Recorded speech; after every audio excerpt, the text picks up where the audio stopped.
Hello students, last video में आपने depression in freezing point पढ़ा था और उससे रिलेटेड फॉर्मूला को मैंने एक जगह समराइज कर दिया था। उस पर सवाल आप बना सकते हैं और डिप्रेशन इन फ्रीजिंग पॉइंट पर एक क्वेश्चन मैं आपको बता रहा हूँ और इसी आधार पर और भी क्वेश्चंस आप आसानी से बना सकते हैं। मान लीजिए कि आपका क्वेश्चन है the freezing point of 5% W/W cane sugar solution in water is a 271 Kelvin. Calculate freezing point of 5% W/W glucose solution in a water if a freezing point of pure water is 273.15 Kelvin. देखिए, इस question में आपको freezing point निकालना है glucose solution का। Pure water का freezing point दिया हुआ है, 5% केन शुगर सॉल्यूशन का भी फ्रीजिंग पॉइंट आपका दिया हुआ है। तो फर्स्ट केस में हम केन शुगर वाला लेकर के चल रहे हैं। कैसे बनाएंगे देखिए। In case of cane sugar 5% W/W आपका सॉल्यूशन है, तो इसका मीनिंग क्या हुआ? 5% W/W केन शुगर सॉल्यूशन है ना, इससे मीनिंग निकालेंगे तो 5 ग्राम शुगर होगा present in 100 gram of solution. इसका मीनिंग यही निकलेगा 5 gram cane sugar, that means sugar present in 100 gram of solution. तो मास निकाल लें, मास ऑफ सॉल्वेंट निकाल लें और सॉल्वेंट के रूप में यहाँ पर कौन है? वाटर। तो मास ऑफ सॉल्यूशन में मास ऑफ सॉल्यूट माइनस कर देंगे, सॉल्वेंट का निकल जाएगा 95 ग्राम। सॉल्वेंट का मास है वो हमें W1 द्वारा डिनोट करते हैं। तो W1 हो गया कितना? 95 ग्राम। ठीक है, mass of solvent. Mass of solute कितना दिया है? 5 ग्राम। सॉल्यूट के रूप में आपका शुगर है। W2 आपका दिया हुआ है 5 ग्राम। W2 का मतलब हुआ mass of solute, that means cane sugar. Delta TF निकालेंगे तो होगा आपका T0F माइनस TF। T0F का वैल्यू कितना दिया है? 273.15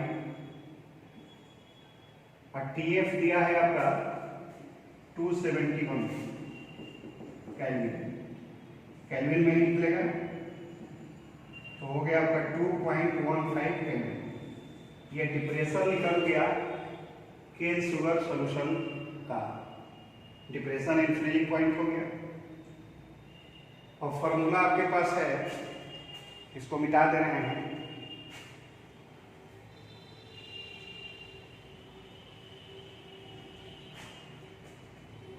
del df equals to KF into W2 by M2 1000 by W1। Solute के रूप में केन शुगर है। केन शुगर का मॉलिक्यूलर मास निकाल लेंगे। केन शुगर का फॉर्मूला होता है C12H22O11,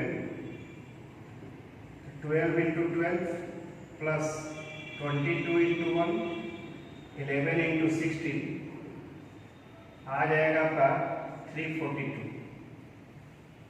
तो M2 हो गया आपका 342, ठीक है। अब क्या करेंगे, सारा वैल्यू इसमें पुट कर देंगे। पुट करेंगे तो क्या होगा 2.15 इंटू KF तो नहीं दिया है, KF इंटू 5 बाई 342 1000 बाई 95, इसको मान लें इक्वेशन 1। अब हम लेकर चलेंगे इन केस ऑफ ग्लूकोज सोल्यूशन। इसमें भी 5% दिया है, W/W फॉर्म है। 5% W/W सोल्यूशन का मतलब क्या होगा, 5 ग्राम ग्लूकोज सॉल्यूट के रूप में ग्लूकोज है, प्रेजेंट इन 100 ग्राम सोल्यूशन। तो यहाँ आपका W2 कितना दिया है, W2 दिया है 5 ग्राम वेट ऑफ सॉल्यूट, और W1 निकालेंगे वेट ऑफ सॉल्वेंट, तो हो जाएगा 100 माइनस कितना 5, 95 ग्राम। अब इसमें भी मॉलिक्यूलर मास निकालने ग्लूकोज का फॉर्मूला होता है C6H12O6, 6 into 12, 12 into 1 plus 6 into 16, ये आ जाएगा 180। यानी कि आपका M2 यहाँ पर कितना है 180 ग्राम पर मोल भी लिख सकते हैं, मोलर मास है। इसको हम मिटा दें और फिर फॉर्मूला यूज करें ग्लूकोज सोल्यूशन के लिए, तो del TF equals to KF into W2 by M2 1000 by W1। Del TF नहीं दिया है, KF नहीं दिया है, W2 5 बाई 180 1000 बाई 95, इसको मान लें इक्वेशन 2। अब क्या करें, फ्रॉम इक्वेशन 1/2 का प्रयोग कर लें। इसका LHS में क्या है 2.15, इसका LHS में डेल TF, RHS उसका KF इंटू 5/342 1000 बाई 95, इसमें RHS KF into 5/180 1000 by 95, cancel हो जाएगा, 5 भी कैंसिल, 10 भी कैंसिल, तो हो गया 2.15 डेल TF इक्वल्स टू 180 सबसे ऊपर बाई 342, तो डेल TF इक्वल्स टू क्या होगा, क्रॉस मल्टीप्लीकेशन 2.15 इंटू 340 बाई 180, कितना केल्विन कैलकुलेट कर लेंगे, इसको और सिंप्लीफाई कर लीजिएगा। अब देखो डेल TF इक्वल्स टू होता है T0F माइनस TF, और TF बराबर मैंने आपको बताया था T0F माइनस डेल TF, तो TF है 273.15 और ये वैल्यू आ गया डेल TF का 2.15 इंटू 342 बाई 180।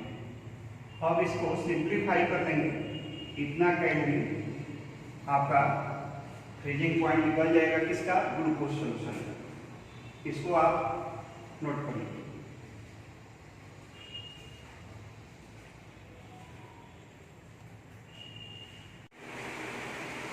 तो अब हम एक काफी महत्वपूर्ण टॉपिक ऑस्मोटिक प्रेशर डील करेंगे, लेकिन उसको जानने के लिए ऑस्मोसिस के बारे में जानना जरूरी है। तो सबसे पहले जाने कि ऑस्मोसिस क्या है।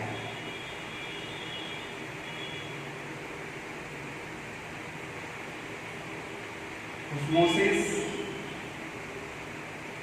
ग्रीक के ओस्मोस से निकला हुआ है, जिसका मीनिंग होता है to push,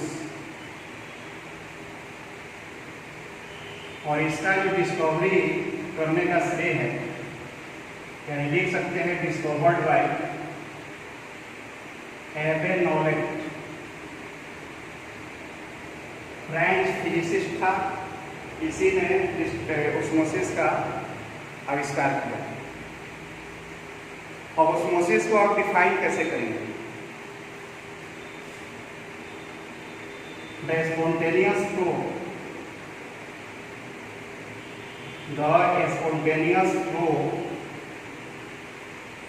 of a solvent molecules through semi-permeable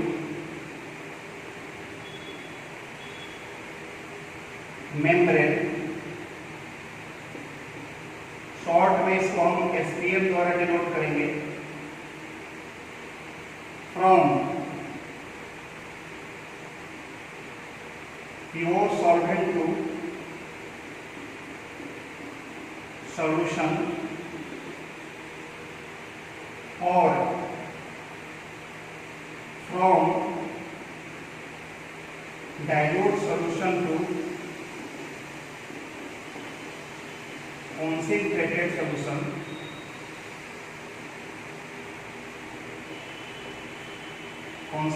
solution, or from lower concentrated to higher concentrated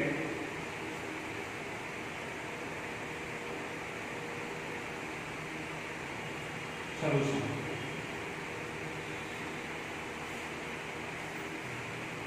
देखो, किसी भी चीज का जो फ्लो है वो हायर टू अपर लोअर है। हीट का फ्लो हायर से लोअर, गैस का फ्लो हायर से अपर लोअर। हीट का फ्लो का मतलब समझ रहे हो ना, हायर टेम्परेचर से लोअर टेम्परेचर। मान लो कि दो ऑब्जेक्ट को आप एक दूसरे के कांटेक्ट में लाते हो, एक कोल्ड है और दूसरा गर्म है, तो क्या होगा, हीट का फ्लो होगा। जो आपका हॉट बॉडी है उससे कोल्ड बॉडी, तो फ्लो आपका हायर से लोअर ही होता है। अब ये मत समझ लेना कि रुपया पैसा का भी फ्लो आपका हायर से लोअर होगा।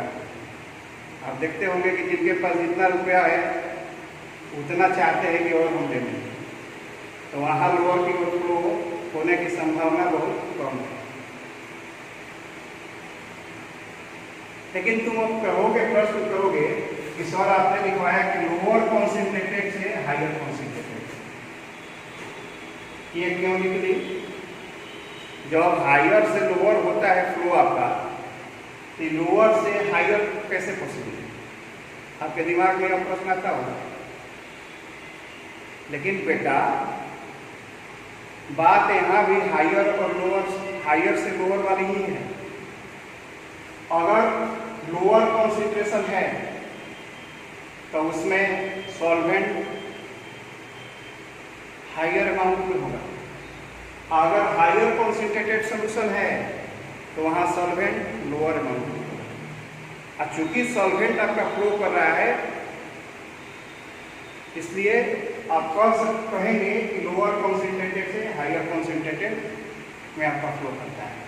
जैसे देखो उदाहरण आप ले लो, जैसे मान लो कि 10% आपका सोल्यूशन है और एक है 20% आपका सोल्यूशन है, ठीक है। तो बताओ कि अब क्या है, 10% और 20% में कंपेयर करोगे तो इसको तो हम लोअर कॉन्सेंट्रेटेड कहेंगे,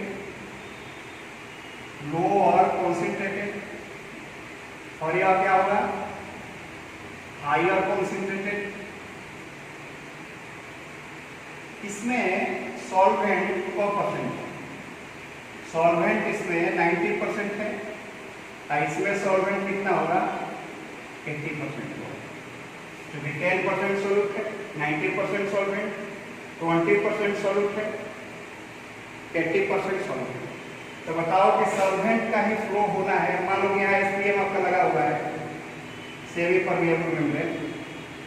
तो बताओ कि सॉल्वेंट हायर से लोअर कॉन्सेंट्रेटेड में आएगा कि लोअर से हायर में जाएगा। तो निश्चित कहोगे कि यहाँ सॉल्वेंट का अमाउंट ज़्यादा है और यहाँ सॉल्वेंट कम है, तो हायर से लोअर ही फ्लो होता है। इसलिए लोअर कॉन्सेंट्रेटेड से हायर कॉन्सेंट्रेटेड में क्या करेगा, फ्लो करेगा। क्लियर हो गया। कहने में हम लोअर कॉन्सेंट्रेटेड से हायर कहेंगे, लेकिन जहां लोअर कॉन्सेंट्रेटेड सॉल्यूशन होगा उसमें सॉल्वेंट आपका हायर अमाउंट में होगा, ये भी दिमाग रखना है। और लोअर हायर कॉन्सेंट्रेटेड सॉल्यूशन होगा तो वहां सॉल्वेंट लोअर अमाउंट में होगा। और सॉल्वेंट फ्लो कर रहा है कि अभी तो हायर से क्या होगा, लोअर होगा। आपका प्योर सॉल्वेंट, प्योर सॉल्वेंट है, यहाँ पर कोई सॉल्यूशन है, जैसे मान लीजिए कि हम 10% सॉल्यूशन ले लिए, तो प्योर सॉल्वेंट में तो 100% आपका सॉल्वेंट है, कोई इसमें मिक्स नहीं है। और यहाँ पर सॉल्वेंट का परसेंट हुआ, इसमें सॉल्वेंट आपका 90% हुआ, तो यहाँ सॉल्वेंट हायर है अमाउंट में और यहाँ पर क्या है, लोअर है। तब फ्लो कहाँ से कहाँ होगा, प्योर सॉल्वेंट से सॉल्यूशन में 10%, 5%, 2% जो भी लेना है आप ले सकते हैं। तो प्योर सॉल्वेंट से कहाँ पर फ्लो करेगा, सॉल्यूशन में। तो बात समझ में आ गई। प्योर सॉल्वेंट से सॉल्यूशन में कहिए, लोअर कॉन्सेंट्रेटेड से हायर कॉन्सेंट्रेटेड में कहिए, अच्छा है डाइल्यूट सॉल्यूशन से कॉन्सेंट्रेटेड सॉल्यूशन, जिसमें सॉल्वेंट कम होता है उसको हम क्या करेंगे, कॉन्सेंट्रेटेड, और जिसमें सॉल्वेंट रिलेटिवली ज़्यादा होगा उसको हम क्या करेंगे, डाइल्यूट। सॉल्वेंट ही फ्लो कर रहा है तो कॉन्सेंट्रेटेड से डाइल्यूट में नहीं फ्लो करेगा, डाइल्यूट से कॉन्सेंट्रेटेड। आप समझ गए।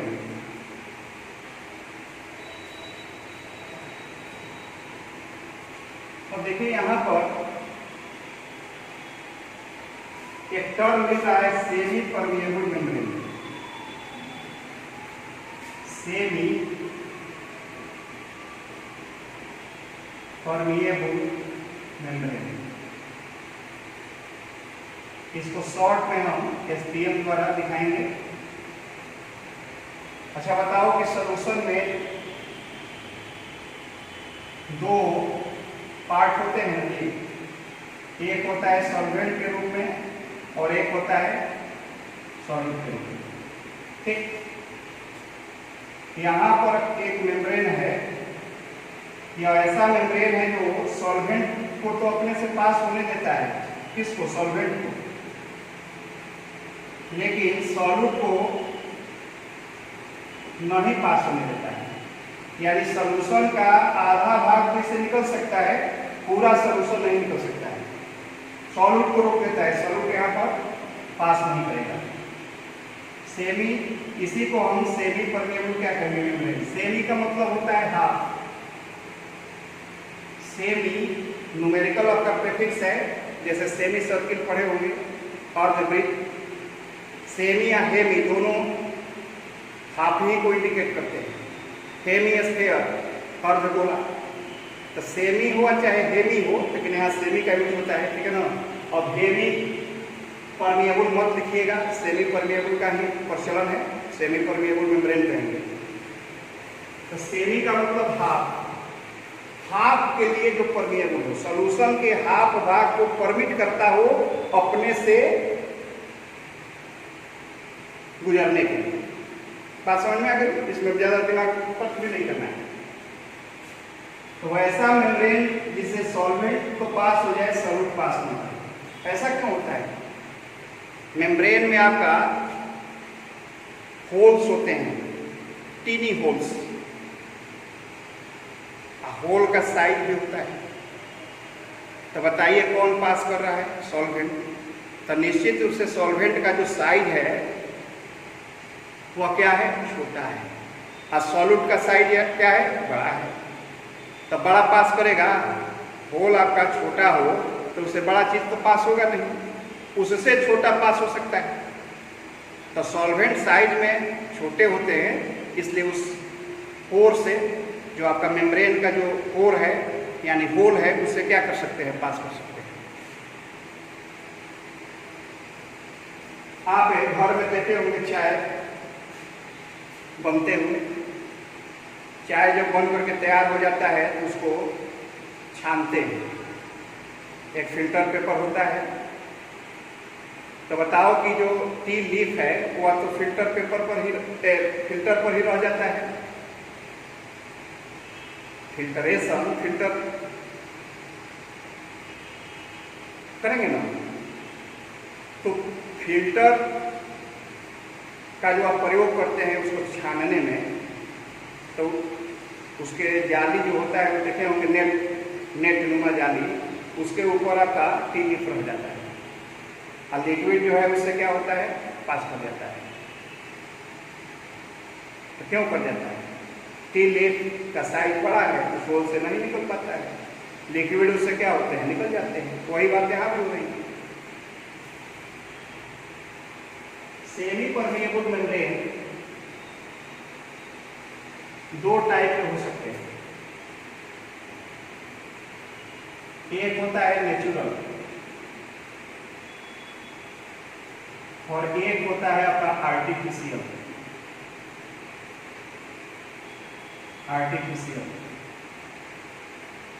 Natural animal and plant membrane होते हैं। एनिमल से भी प्राप्त हो सकता है, प्लांट से भी यह मेम्ब्रेन प्राप्त हो सकता है। और आर्टिफिशियल जो मैन मेड हो, जैसे यहाँ पर दे सकते हैं पीक से ब्लाडर, यह कैसा मेम्ब्रेन हो सकता है? ये नेचुरल हो सकता है। और वही आप ले लें कॉपर फेरोसाइनाइड, फॉर्मूला है आपका Cu2ApCN6। यह कैसा मेम्ब्रेन है? आर्टिफिशियल। पार्चमेंट पेपर भी आर्टिफिशियल में आ जाएगा आपका। सेलोफेन है, ये आर्टिफिशियल होगा। सिलिकेट्स ऑफ आयरन आर्टिफिशियल में आ सकते हैं।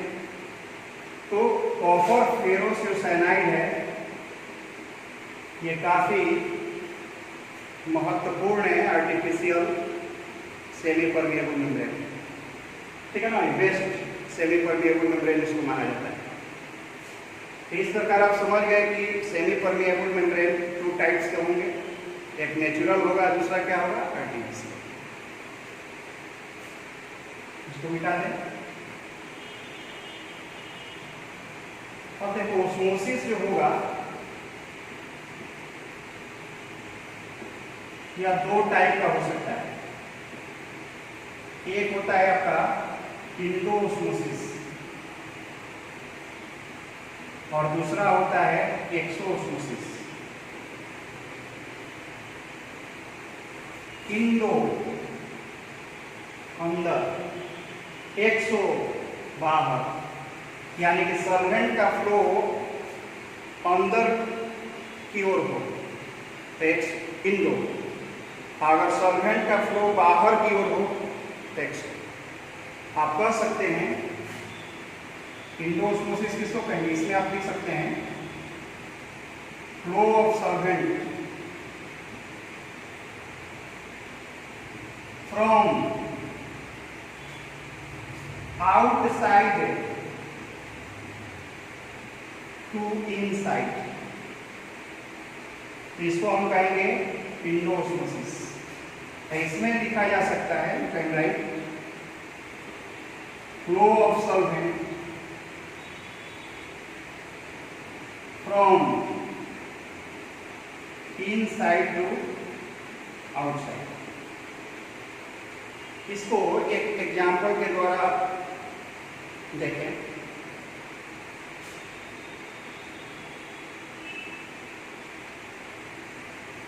जैसे मान लीजिए कि यहाँ पर एक कंटेनर है और इसमें आप एक रेजिन डाल दिए हैं, किसमें, प्योर वाटर में, फ्रेश वाटर में, प्योर वाटर है, रेजिन है, रेजिन, ये आपका रेजिन है, जिसको आप किशमिश भी कर सकते हैं ना, किशमिश, ठीक है। इसको आप प्योर वाटर में डालेंगे तो कुछ समय बाद आप देखेंगे कि यह है स्वेल कर जाता है, फूल करके बड़ा आपको दिखाई देता है। ऐसा क्यों होगा, क्योंकि प्योर वाटर से वाटर जो मॉलिक्यूल्स हैं वह इसके अंदर प्रवेश करेंगे, क्योंकि किशमिश के अंदर कॉन्सेंट्रेशन आपका ज़्यादा है, बाहर में कॉन्सेंट्रेशन कम है, तो ऑस्मोसिस होगा तो कम से ज़्यादा में होता है। इसलिए प्योर वाटर से वाटर मॉलिक्यूल्स किशमिश के अंदर इंटर हो जाएगा, अंदर चला जाएगा। तो बताइए कि अब खुलेगा कि नहीं खुलेगा, खुल जाएगा। लेकिन यही किशमिश को, रेजिन को आप ये रेजिन है आपका, और आप डाल दीजिए NaCl सोल्यूशन में। किस सोल्यूशन में, NaCl में। तो बताओ कि अब बाहर कॉन्सेंट्रेशन ज्यादा हो गया, अंदर कम हो गया। NaCl का कॉन्सेंट्रेशन रेजिन के अंदर के कॉन्सेंट्रेशन से क्या है, ज्यादा है। तो ऑस्मोसिस होगा तो लोअर से हायर में होता है, तो लोअर से माने यहाँ से जो सॉल्वेंट मॉलिक्यूल है वो बाहर निकलेगा, एग्जिट होगा। तो बताओ कि यहाँ क्या होगा, ये सिकुड़ जाएगा, ठीक है ना, यानी कि श्रिंक कर जाएगा यहाँ पर क्या कर जाएगा, स्वेल कर जाएगा। मेरी बात फॉलो कर रहे हो? तो बोलो कि यहाँ इंडोस्मोसिस हो रहा है कि एक्सोस्मोसिस हो रहा है। आप देखो वाटर मॉलिक्यूल यानी कि सॉल्वेंट मॉलिक्यूल बाहर से अंदर जा रहे हैं, या कैसा ऑस्मोसिस है, इंडोस्मोसिस। यहाँ जो सॉल्वेंट मॉलिक्यूल है वो अंदर से बाहर हो रहा है, इसको हम क्या कहेंगे, एक्सोस्मोसिस। और भी एग्जाम्पल देख सकते हैं, इसको मिटा दे रहे हैं।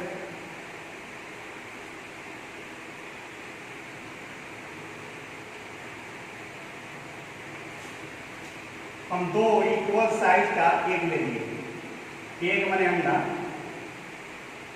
और इसको अब देखो इसका जो ये आउटर सेल है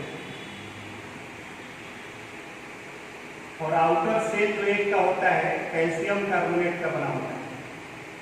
जब इसको HCl सॉल्यूशन में डाल दोगे, कौन सा सॉल्यूशन है, HCl सॉल्यूशन, तो इसका जो आउटर सेल है डिजॉल्व कर जाता है, किसमें, HCl सॉल्यूशन में, यानी कि रिमूव हो जाता है।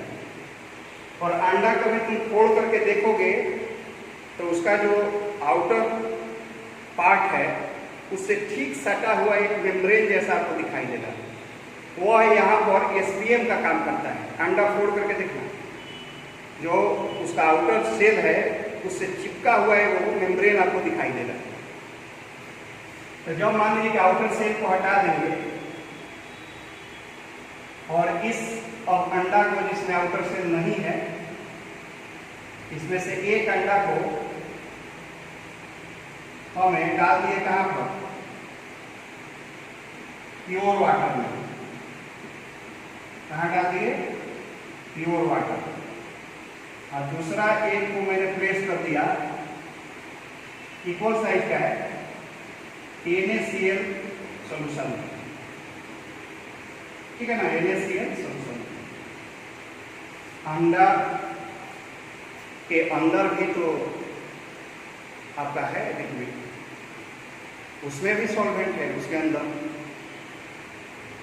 बाहर भी सॉल्वेंट है, लेकिन कहाँ ज़्यादा है, बाहर सॉल्वेंट ज़्यादा है, अंदर सॉल्वेंट कम है। तो फ्लो तो हाइगर से लोअर में होता है ना, तो निश्चित रूप से जो वाटर है यह बाहर से कहाँ जाएगा, अंडा के अंदर। और यहाँ पर अंदर कम वाटर है, ज़्यादा वाटर है, और बाहर में क्या है, कम है। यानी कि बाहर में कॉन्सेंट्रेशन ज़्यादा है अंदर के कंपैरिजन में।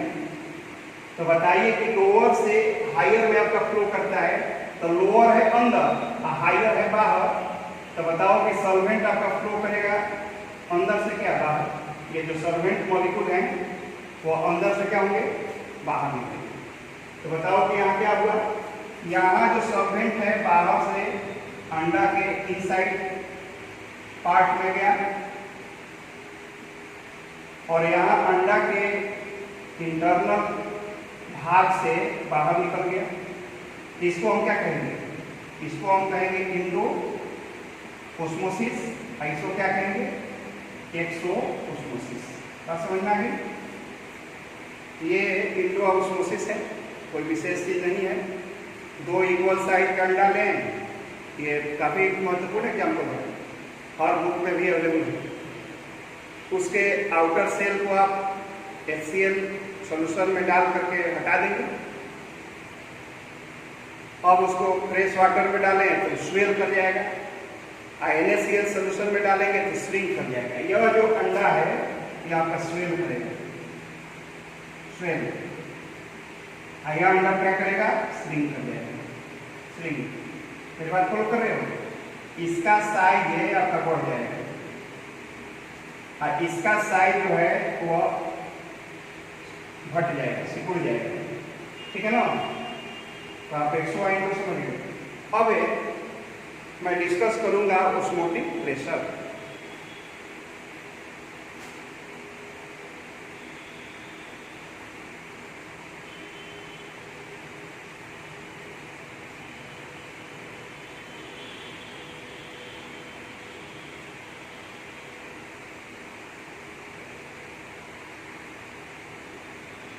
ऑस्मोसिस तो आपने समझ लिया, अब ऑस्मोटिक प्रेशर क्या है इसके बारे में समझिए। ऑस्मोटिक प्रेशर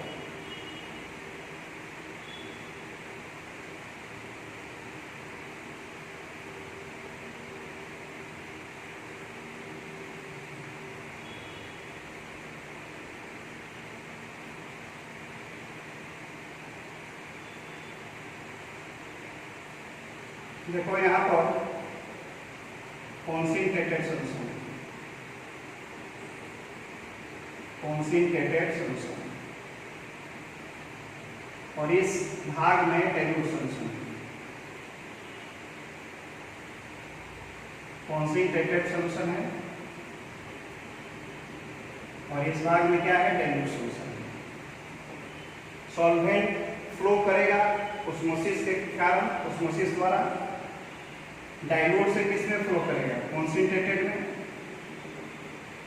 ठीक है। अब यहाँ पर एक हम पिस्टन हम लगाए हैं, आप ऐसे समझिए, यहाँ से आपका सॉल्वेंट इसमें आपका फ्लो करेगा ऑस्मोसिस के द्वारा। तो बताओ कि यहाँ पर तो आपका लेवल उठता जाएगा। अब यहाँ पर एक हम पिस्टन लगा दें और पिस्टन के द्वारा हम एक्सटर्नल प्रेशर सॉल्यूशन पर अप्लाई करें और यह ऑस्मोसिस क्या हो जाए, स्टॉप हो जाए। मेरी बात फॉलो कर रहे हो? इतना एक्सटर्नल प्रेशर हम लगाएं जिसके कारण ऑस्मोसिस क्या हो जाए, स्टॉप हो जाए। तो उस एक्सटर्नल प्रेशर को हम क्या कहते हैं, ऑस्मोटिक प्रेशर। यानी कि इसको आप कैसे डिफाइन कर सकते हैं? ये आपका पिस्टन है,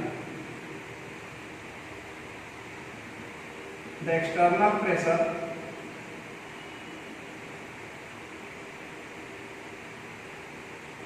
applied on a solution on concentrated solution,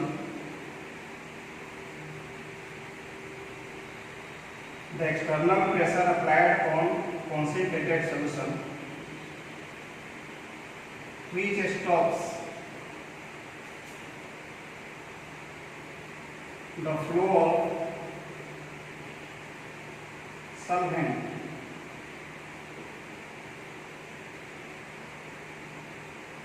through SPM, which stops the flow of solvent through SPM from dilute to concentrated solution is called osmotic pressure। Osmotic pressure को हम पाई द्वारा क्या करते हैं, पाई द्वारा डिनोट करते हैं। यानी कि वह एक्सटर्नल प्रेशर जो ऑस्मोसिस को रोक दे। सिंपली क्या लिख सकते हैं, the external pressure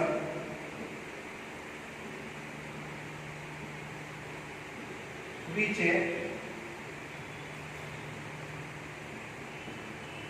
is applied on a solution, ठीक है ना। सॉल्यूशन का मतलब concentrated solution, concentrated solution to stop osmosis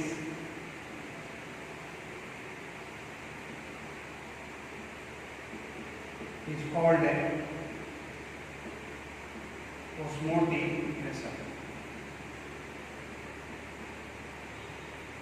ठीक है, the external pressure which is applied on concentrated solution to stop a osmosis is called osmotic pressure. Osmosis को रोकने के लिए कॉन्सेंट्रेटेड सॉल्यूशन पर जो एक्सटर्नल प्रेशर अप्लाई होगा वह ऑस्मोटिक प्रेशर कहलाएगा। ऑस्मोटिक प्रेशर को पाई द्वारा क्या करेंगे, डिनोट करेंगे। देखो एक दूसरा ढंग से भी ऑस्मोटिक प्रेशर को दिखा सकते हैं, दूसरे तरह से भी डिफाइन कर सकते हैं।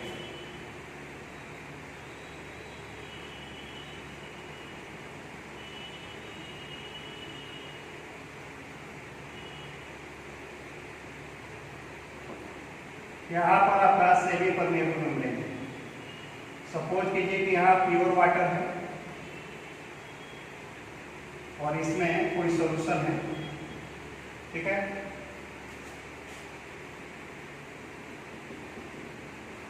ये सॉल्यूशन है, प्योर वाटर है। तो बताओ कि ऑस्मोसिस की क्रिया होगी तो सॉल्वेंट प्योर वाटर से किसमें जाएगा, सॉल्यूशन में जाएगा ना। तो इस कॉलम में लिक्विड का हाइट बढ़ेगा, जितना ज़्यादा जाएगा उतना ही ज़्यादा हाइट बढ़ेगा। लेकिन तुम देखोगे कि कुछ समय के बाद यह हाइट फिक्स हो जाता है, यानी कांस्टेंट हो जाता है, ठीक है। तो कांस्टेंट हो गया, क्यों कांस्टेंट हो गया? कांस्टेंट तभी होगा जब ऑस्मोसिस आपका स्टॉप कर जाएगा। मतलब ये हुआ कि इस कॉलम में ये जो लिक्विड कॉलम है, इसके कारण भी इस सॉल्यूशन पर प्रेशर आपका क्या होगा, उत्पन्न होगा। और यही जो प्रेशर है इसको हाइड्रोस्टैटिक प्रेशर कहते हैं। अगर मान लीजिए कॉलम में हाइट आपका h है, कितना है, तो हाइड्रोस्टैटिक जो प्रेशर होगा, हाइड्रोस्टैटिक प्रेशर, हाइड्रो का संबंध यहाँ वाटर से है, तो वाटर ही इसमें आ रहा है। वाटर समझिए कि यहाँ पर वाटर ही यहाँ पर क्या कर रहा है, राइज कर रहा है, इसीलिए उसका नाम पड़ गया हाइड्रोस्टैटिक प्रेशर। हाइड्रोस्टैटिक प्रेशर का फॉर्मूला आप पढ़े होंगे, रो जी एच होता है। रो आपका क्या है, डेंसिटी हो गया, डेंसिटी ऑफ सॉल्यूशन। जी आपका एक्सीलरेशन हो गया ड्यू टू ग्रेविटी, और एच आपका हाइट हो गया। ठीक है, इससे आप हाइड्रोस्टैटिक प्रेशर क्या कर सकते हैं, निकाल सकते हैं। तो इसमें जो हाइड्रोस्टैटिक प्रेशर सॉल्यूशन पर जो बिल्डअप होगा वो ऑस्मोसिस को क्या करेगा, स्टॉप कर देगा। तो आप इसके ठीक पहले पढ़े कि वह प्रेशर जो ऑस्मोसिस को स्टॉप कर दे। तो यहाँ भी जो प्रेशर उत्पन्न हो रहा है यह ऑस्मोसिस को क्या कर रहा है, स्टॉप कर रहा है। तो निश्चित रूप से इस हाइड्रोस्टैटिक प्रेशर को भी ऑस्मोटिक प्रेशर कहेंगे। कैसे डिफाइन करेंगे, डिफाइन कर सकते हैं द हाइड्रोस्टैटिक प्रेशर, ठीक है ना, built up on a solution due to osmosis is called a osmotic pressure। जैसे ही इस कॉलम में लिक्विड का चढ़ना बंद हो जाएगा, समझिए कि ऑस्मोसिस आपका रुक गया, और इस स्थिति में जो हाइड्रोस्टैटिक प्रेशर आएगा वही ऑस्मोटिक प्रेशर के इक्वल होगा। तो the hydrostatic pressure built up on a solution due to osmosis is called osmotic pressure. Pi बराबर क्या हो जाएगा, रो जी एच। इसके द्वारा आप ऑस्मोटिक प्रेशर क्या कर सकते हैं, निकाल सकते हैं। बात समझ में आ गई। तो आपको दो तरह से ऑस्मोटिक प्रेशर को मैंने डिफाइन किया, एक एक्सटर्नल प्रेशर के द्वारा और एक हाइड्रोस्टैटिक प्रेशर के माध्यम से। अब इसको मिटा दें।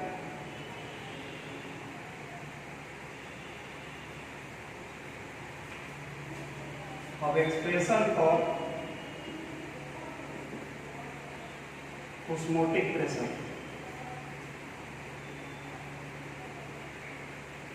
देखो एक इक्वेशन दिया था वैन हॉफ ने। वैन हॉफ ने क्या बताया कि ऑस्मोटिक प्रेशर जो है डायरेक्टली प्रोपोर्शनल कॉन्सेंट्रेशन होता है, and osmotic pressure directly proportional temperature भी होता है। अब दोनों को अगर कंबाइन कर दें तो लिख सकते हैं कि पाई प्रोपोर्शनल सीटी। तो प्रोपोर्शनल का चिन्ह हटेगा तो एक कांस्टेंट आता है, और यहाँ कांस्टेंट के रूप में एस का प्रयोग करेंगे। एस आपका सॉल्यूशन कांस्टेंट कहलाएगा। कौन constant, solution constant, which is numerically equal to gas constant. या गैस कांस्टेंट के क्या होता है, इक्वल, गैस कांस्टेंट को आर द्वारा डिनोट करते हैं। तो इस एस के जगह पर आर का यूज कर सकते हैं, तो हो जाएगा पाई बराबर आर सी टी। इसको थोड़ा और अरेंज कर दीजिए, pi equals to C R T. ये फॉर्मूला है ऑस्मोटिक प्रेशर निकालने का, ज्यादा यूज में यही आएगा। इस रिलेशन को किसने दिया था, वैन हॉफ ने। वैन हॉफ याद रखना चाहिए, ठीक है ना। Pi directly proportional to C, pi directly proportional to T.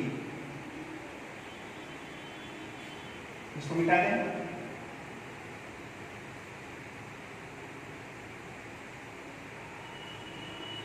अब देखो C बराबर क्या होता है, मोल बटा वॉल्यूम,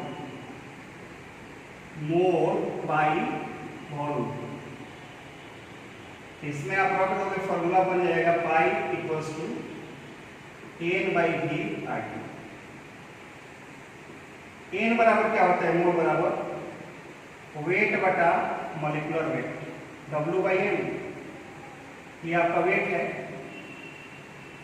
या मास कहेंगे, आई आपका क्या है, मॉलिक्यूलर वेट या मॉलिक्यूलर मास।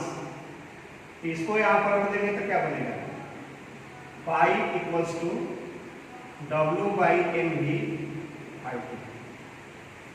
समझ में आया? अब ध्यान देना चाहिए, V क्या हो गया, ये आपका हो गया वॉल्यूम ऑफ सॉल्यूशन, ठीक है ना। W क्या हो जाएगा, W weight of solute, M molecular mass of solute,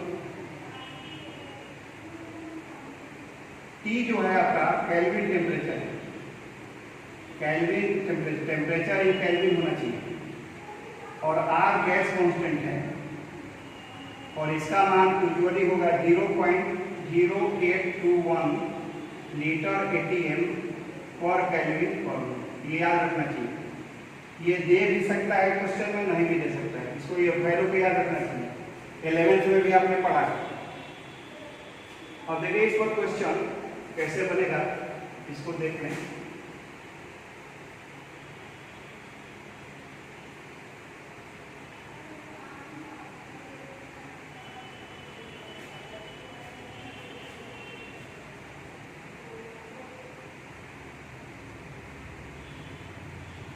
मैंने ये क्वेश्चन दे दिया, calculate osmotic pressure of 5% W by W, W by यहाँ पर मान लो कि V दे देगा, 5% W by V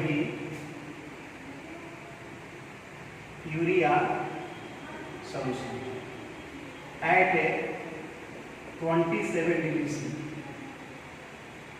अब देखो 5% W by V सॉल्यूशन का मतलब क्या होगा, 5 gram urea present in 100 ml of solution.